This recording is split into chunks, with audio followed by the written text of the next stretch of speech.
ஒரு சேவலும் ஒரு நாயும் நெருங்கிய நண்பர்களாக இருந்தார்கள். ஒருமுறை 2 பேரும் சேர்ந்து நெடுதூரம் பயணம் சென்றாங்க. அப்படி செல்லும்போது ஒரு பெரிய காடு வந்தது. அதனை கடந்து செல்வதற்குள் இருட்டாயிடுச்சு. அதனால காட்டுக்குள்ளேயே அவங்க தங்கும் சூழ்நிலை வந்துடுச்சு. சேவல் ஒரு மரத்தின் மீது ஏறி கிளையில் தங்கிக் கொண்டது. அந்த மரத்தின் அடியில் இருந்த ஒரு பொந்தில் நாய் தங்கிக் கொண்டது. பொழுது விடிந்தது. அதிகாலையில் சேவல் வழக்கம் போல் கூவத் தொடங்கியது. அதன் குரலைக் கேட்ட நரி அந்த சேவலை காலை உணவாக தின்ன திட்டம் போட்டது. சேவல் தங்கியிருந்த மரத்தடிக்கு வந்தது. சேவலை பார்த்தது. என்ன அருமையான குரல்! இந்த குரலுக்கு சொந்தக்காரர் யாரோ? நான் அவரை பார்க்க வேண்டும் என்று கேட்டது நரி.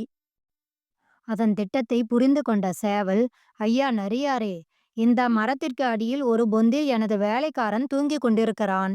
நீங்கள் அவனை எழுப்பினால் அவன் கதவை திறந்து உங்களை என்னிடம் அனுப்புவான் என்றது சேவல்.